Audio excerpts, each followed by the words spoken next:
Good morning, grade 7s. Also, my grade 10s. It's really good to see you. Today, this is Saturday the 4th of April, and I'm going to show you how to make hot cross buns. Now, grade 7s, the lesson for this coming Tuesday is all on sector. The hot cross buns are not on there. You've got hot cross muffins and chocolate crackle nests or bowls, and that's the next thing I'm going to do today, is to show you those. But I thought, if I'm doing the work of hot cross buns for grade 10s, we might as well upload it to grade 7s as well. Some of you in grade 7 have already made bread and have done a really good job. I'm most impressed with those of you who have done bread rolls or a loaf of bread already. So, hot cross buns are made in a very similar way. It's just the next step, really, from bread making. I'll upload this recipe as well so that you can follow it if you'd like to, but it's certainly there for my grade 10 students. Now, this is the hot cross bun recipe, and it's written in 3 parts. We have the ingredients for the dough, and then we have a flour paste that gets piped on for the crosses. And then over on the other side we have a glaze. A glaze means that it makes them shiny. So when you buy hot cross buns, they usually do have a sticky top on them, a sticky glaze. So I'm going to show you all 3 steps today, and I hope that you can follow it. If you don't want to do this, or you don't have yeast, or you don't have bread flour, it doesn't really matter. It's not essential that you do it. But I would like our grade 10 students to give it a try, please. You can do this with plain white flour, plain baking flour. If you haven't got bread flour, it will work with plain flour, but not self-raising. So, if you look at the recipe when you're ready to do it, this is what I've got here. I have 2 cups of my white flour in the bowl, and I've got spices. I'm going to add a small amount of nutmeg, which is quite a strong spice. Whoa, that's come out in a lump, so we'll rub that. A little bit of nutmeg in there. That one is ground nutmeg, but a whole nutmeg is like a little nut, hence its name, nutmeg, and you can grate that nut, if you like, in like that. Now, I personally really like spicy hot cross buns, and I'm nearly always disappointed with any that I buy. They've never got enough spice in them for me.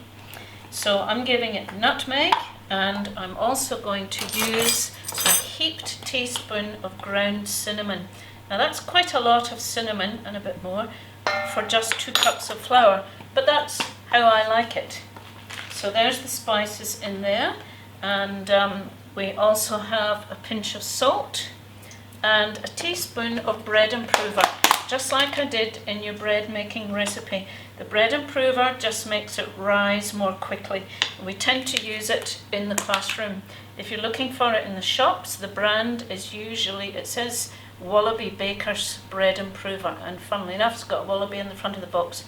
You don't have to have it, but it does help to make things happen more quickly when you're working with yeast.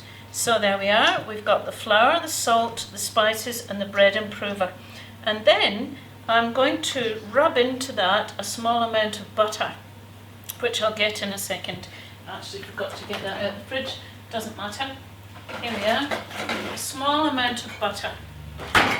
If you don't want to rub butter into this, you could add melted butter with the liquid, but I'll show you that in a minute. So it says 30 grams of butter. I'm just going to take a guess. So there we are. We've got the flour and the spices. Then I'm going to roughly cut up this butter, which is really hard because it's just come out of the fridge. And some of you have done rubbing in already when you made scones. So many of you made scones actually, so it's the same thing. There's all the flour and spices and the bread improver. And to rub in, what I'm going to do is rub my thumbs across the tops of my fingers. You may or may not remember, oh, I should have softened this, but it doesn't matter. If you grab the butter and the flour and grasp it like that and close your hands on it, you will start to melt the butter, which we don't really want to do. We're not creaming butter and sugar, we are rubbing in butter. So you would use this, as I said, for scones, rubbing in method. You can also rub in butter into flour when you're making pastry and when you're making a crumble topping. So if you were doing something like an apple crumble, you would rub butter into flour and sugar and maybe coconut and oats to make a crumble topping. So rubbing in is a method that we haven't used much, but it's something that you will get better at in time. As I say, if you don't want to rub butter into this, you should really, but if you don't, put some melted butter in with the liquid. So I've already got a batch ready for us to work on. I'll put this one together, and I've got a batch of hot cross buns already rising on the top of the stove there. Whoops, didn't shut the oven properly. That batch is rising on top of the stove, wrapped up in a silicone mat. And you might remember the term for that is proving. So the yeast is working away and it's being allowed to prove. So the yeast is creating carbon dioxide in the dough, stretching the gluten and blowing up hundreds and thousands of little bubbles in that dough to make it rise. Just like when you slice a slice of bread, you can actually see that a slice is covered in little bubbles that have stretched with the gluten, and they have held the carbon dioxide until the yeast has risen. So there we are. That's the butter rubbed in with my fingertips. Lift it to a bit of a height. This also puts air into it. So when you're making pastry, this puts air in too. And your crumble. And for your scones. So when you make scones, you sieve air in, you rub in butter, and you also do this to put air in. Plus they are risen by the baking powder that's in the self-raising flour in scones, and also by the steam that's formed when the milk turns into steam in the oven. So if your scones don't rise, you really have done something wrong. Right, there's that. That's that part ready. And then over here I've got warm milk. You may remember when we were making bread, everything has to be quite warm to activate the yeast. So the liquid here, warm milk, and 2 teaspoons of dried yeast, 2 really heaped teaspoons. We also need some sugar. The recipe says 2 tablespoons of sugar. So it says 1 sachet of yeast or 2 teaspoons, that's at the beginning, 2 tablespoons of sugar. So tablespoon is your biggest spoon in the set if you're using those, and 3/4 of a cup of warm milk. So stir this round. It smells really nice already. As soon as that yeast gets warmth and liquid, it starts to smell like fresh yeast. There we are. Then we add an egg to that. So this is quite a rich dough. Bread is just made with flour, usually a very small amount of olive oil, salt, yeast and water usually. But hot cross buns are a rich dough, and they are made with milk instead of water. They have an egg in them and they have butter in them, which makes it a more rich and tasty dough. Here we are. I want this, my balloon whisk again, to whisk in that egg into the liquid. There we are. So that's all ready to add. Now, I halved this recipe quite a while ago. If you want to do this at home and double it and make enough for your whole family, I would suggest that you use 4 cups of flour and double everything. But I halved it for classroom use, and also because it's really difficult at the moment to get access to quite a lot of ingredients. There's not a lot of flour available.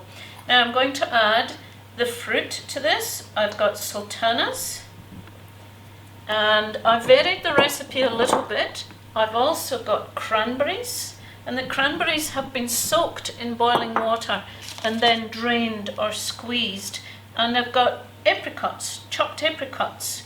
So I've got all of those things, and they are variations on the recipe that you have.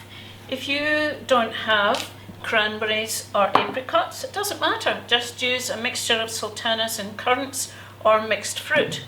Some of you are not very traditional at all, I know, and don't like dried fruit, which I can't understand at all. But if that's the case, you can always add chocolate chips instead of fruit. Now, I'm not putting chocolate chips in mine because I don't want that. It's not what I think they should really be. I like to stick to fairly traditional things at Christmas and Easter. Right, I'll just clear all this stuff away and then I'll show you the next step. We're going to add that warm mixture into the flour and fruit mixture. So I've been talking a lot lately about substituting ingredients because it's difficult to get hold of everything, and that's what we have to do all the time. We have to make do with what we have. So, silicone spatula, there's the flour, spices, salt and bread improver, fruit all getting mixed in, and now in goes all of this mixture at once. Don't put in a little bit and mix and a bit and mix. It will close and become all dry and awful. So do that, use the spatula and make sure you get everything out of here, because remember, your main raising agent is in this jug. It's really important that you get all the correct amount of yeast into this. Mix it round until it all comes together. Now, I have tested this recipe several times and made sure that this half quantity works, and it does. It works really well. And those of you who have been paying close attention and have perhaps already done your bread will be saying, I thought she said start with your liquid in the bowl and gradually add the flour for bread rolls and pizza. Well, I did say that, and that's correct. But for this recipe, I know the exact amount that works, and so I was confident that it would come together like that, and that can then be tipped out onto a silicone mat. It doesn't need to be that, but it's easier for me to work with that. I had been going to add orange rind, but I didn't. I've forgotten it, so that doesn't matter. But if you like, you can put some orange or lemon rind into your hot cross buns if you would like to. Right, so all this can go over here. Right, so we're ready to do the kneading. There's another term, kneading. So we talked about proving the dough, letting it rise. We've done rubbing in, and now we're going to do some kneading. And that is explained in more detail on the bread video, the bread roll and pizza video. So if you want more information about that, check on there. You can play those, stop and start, and find the part that you're looking for.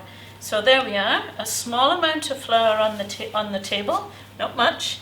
There's no point in getting a beautiful dough that's really manageable and then starting to make it too dry by putting handfuls of flour, throwing handfuls of flour onto the table, because your dough will absorb that flour and it will start to get too heavy. So there we are, that's how you make your dough. I'm going to wrap this up now and let it prove. And then, I don't know if you remember the term, once a dough has been allowed to prove and you bash it all down again, that's actually called knocking it back, knocking back the dough. So there's that one. Oh, it smells really nice with the spices. All right, it gets wrapped up in a blanket, put over here on top of my stove. My oven is turned on, and here, ta-da! One I made earlier. Now look at that. That's a really nice texture. I probably should have oiled this mat a little bit, but I didn't. Doesn't matter, it does come off here. So there's one that was made earlier on this afternoon. So it's become quite cold. It's feeling quite cold. The weather's not very nice today. It's dark and cold outside, so it's not rising as quickly as it might have done, but it feels nice. So I think this is quite a workable, manageable dough for our hot cross buns. So there we are. I know you can buy them in the shops, and some of them are pretty good, but I find most of them very disappointing. The best ones, I think, are from a baker's in Battery Point. That's a very good one, and that's where I got the idea for the cranberries and the apricots, and they also put whole hazelnuts in theirs as well, which I think is really delicious. But they're very expensive, those ingredients, and those hot cross buns, I think, are about $3 each, something like that, but they're very special ones. So I wonder how these will compare. There we are. So remember, kneading, stretch the dough into the middle and turn it round. Whoops. Stretch it, turn it round. See that? And you can work heavily with a bread dough. Put your whole weight on it. It's good to be above the bench a bit. If you're a bit short, some people actually stand on a little box so that they can get above this dough and press down the whole weight and knead it properly. So there we are. What we're going to do now is shape it into the hot cross buns, and to do that I would roll it into a long fat sausage, just like I did with the bread. Now this is a perfectly decent amount to be working with when you're learning, but if you get good at this and you really enjoy doing it, double the quantity, and you could do the two at once. Of course, you could do all the kneading in a KitchenAid or a Kenwood Chef using the dough hook, and that takes a lot of the hard work of this out of it. Right, now I don't want to cut through my mat, but a long even thickness so that you get even sizes of these, and I think we'll probably get 8 out of this, I think. So half, and then half again, and then half again. There we are. 1, 2, 3, 4. Got all that beautiful fruit in them, and they look quite dark with the spices. 5, 6, 7, 8. There we are. Right, now the kneading is the same again. Very small amount of flour. Knead it all into the middle, stretch into the middle and turn it round as you go. Don't turn it over until the end. So all the cracks should be up on the top. Keep going, then turn it over and it will be smooth on the other side. So that's what we're looking for. Don't do this. It's not a snowball that you're rolling. If you do that, it will crack in the oven and it will open up in all sorts of odd shapes, and because we've got a glaze and crosses to put on them, we're really looking for nice presentation here, and they won't present very well if you don't knead them properly and get it smooth on the top. So there you are. We will do that, and then I need a tray with paper on it, and we'll let them rise or prove again on top of the oven. The place is beginning to warm up a bit. It's a really dull Saturday afternoon. I hope that you're all doing well at home. I will be speaking to you on camera, live on camera on Tuesday morning, when we would normally be meeting in the home economics class. If you've been looking on Netflix Teams, you may be able to see that I've already set up a home economics team so that we're able to talk to each other and go through how things have to be done and some instructions and things. You can do your cooking and your homework and things at any time, as long as you're fitting it in and getting it done. I will be, during the holidays, putting a theory lesson online.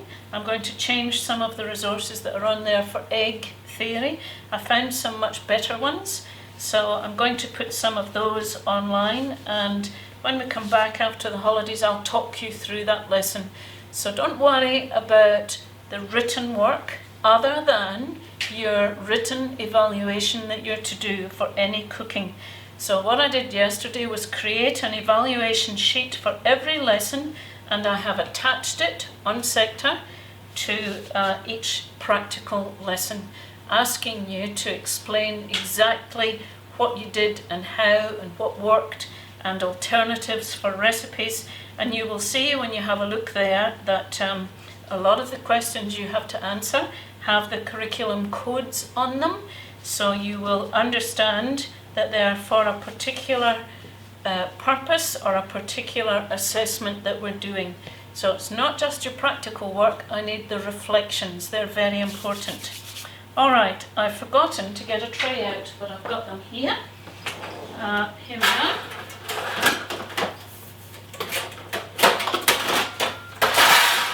Baking tray,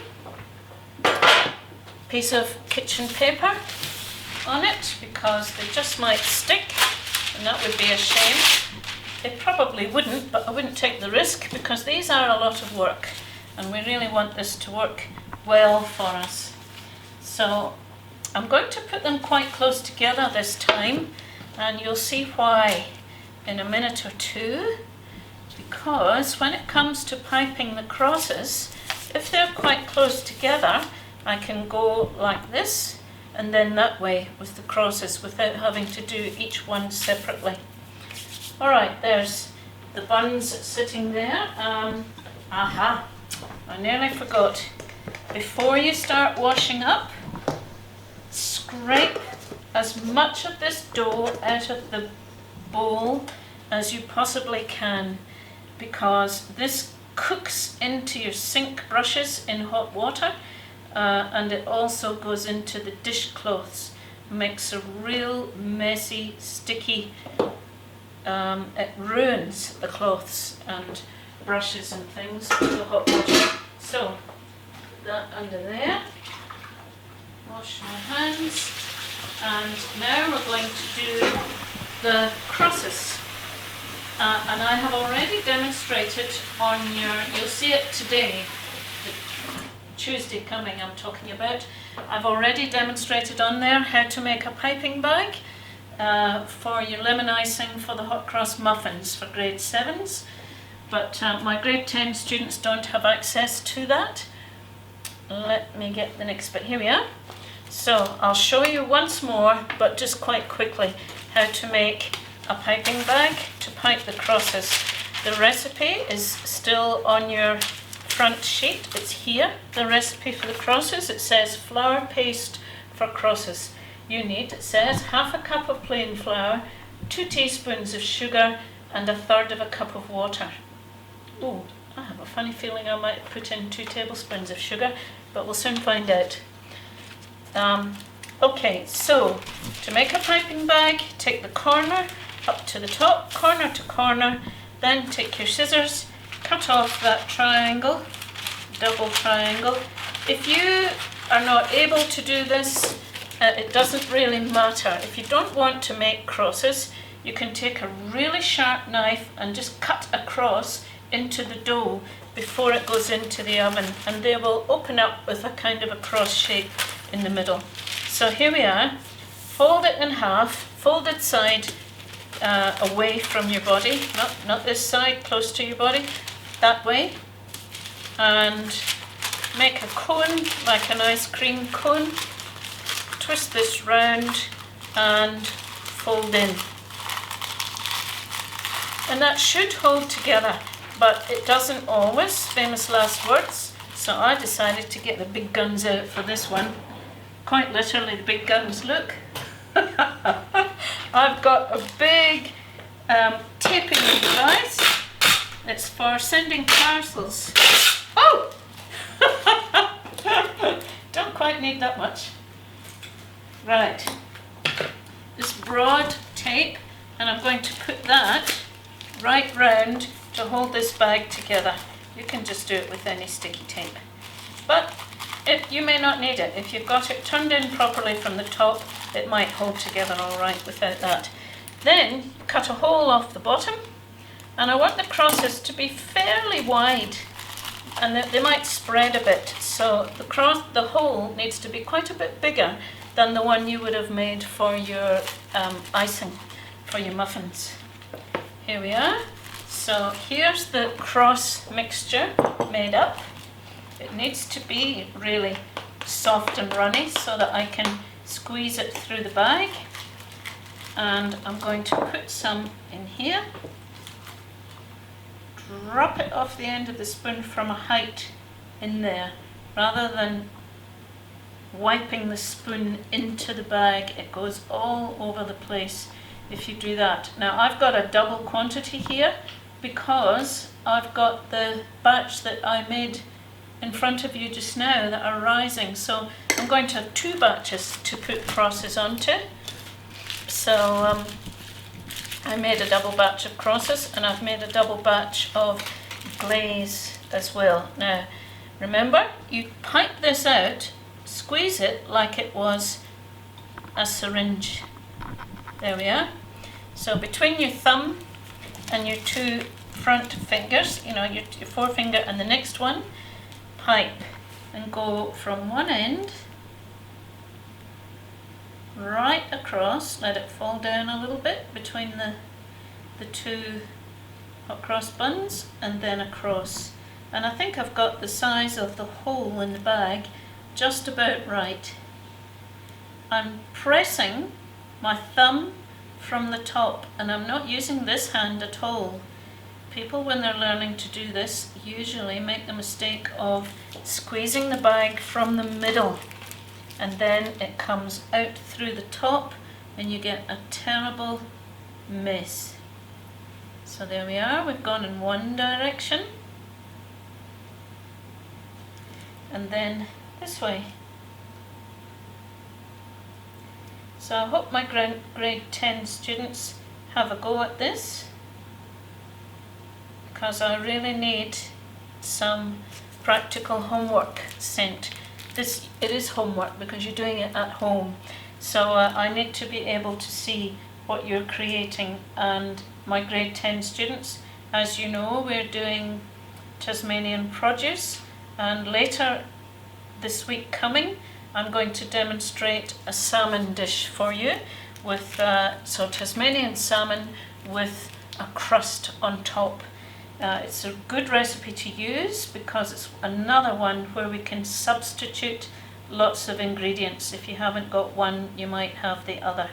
So we're choosing that for several reasons. There we are. I'm quite pleased with that.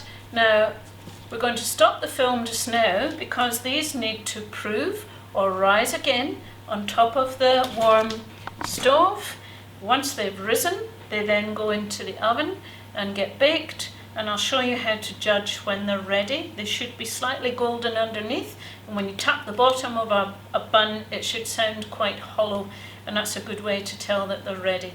But this is happening a bit slowly today because it's not a warm day.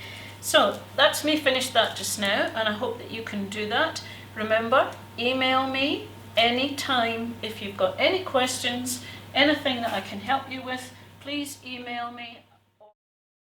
So there's the hot cross buns, baked very quickly in a very hot oven, 200 degrees, near the top of the oven.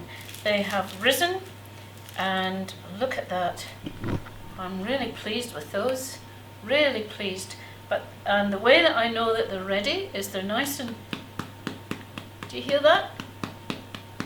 They sound hollow, and they really do look good. I think I've excelled myself today, and I hope you do too. Now, they are a bit dull, and this is a bit like the icing on the cake. This is a glaze that's made with gelatin, which is a setting agent which sets jelly. So gelatin And the recipe's on your sheet. It's on the second page or on the back, depending on how it's been photocopied and attached. But it's made with sugar, gelatine and water, and what a difference that makes. That makes them look really professional, and not many people actually do the glazing part when they're making them at home, but I think it's really quite easy and it makes a big difference to the appearance. So I am delighted with these. The only sad thing about it, as you know, Mrs. MacNeil can't eat gluten, so I don't eat these, but I would love to. And because they're absolutely at their best, I think I'm going to do a little random act of kindness and drop them off to some friends and phone them and say I'm leaving them on your doorstep. Look what's just come out of my oven. So there we are. I'm really pleased with those. I've just got enough glaze left for the other batch. I think I would put them perhaps on here, or maybe into a basket or something like that, but for the sake of photographing and presenting, they're still quite hot, and the glaze does go on when they're hot, but for the photograph I'm going to put them on the plate. But once the photograph's taken, I'll take them off and let them cool again on the wire rack. Look at that. I'm really pleased with those. I can smell the spice. Lovely. So if you would like to do them, I'd particularly like my grade 10 students, please, to do these. Have a go. I think you'll be really pleased. If you can't get yeast and flour just now, don't worry. That will come back into the shops later. And the grade 7s I know you've already got and have used. Some of you have used flour for your bread making, but there are many of you who have still to upload that work, please. So I'm looking forward to it. This is not if you feel like it. You must submit a piece of practical work with an evaluation every week in term time. And don't hesitate, please, to email and ask for help. There you are. Enjoy. I look forward to your work coming very soon. Bye.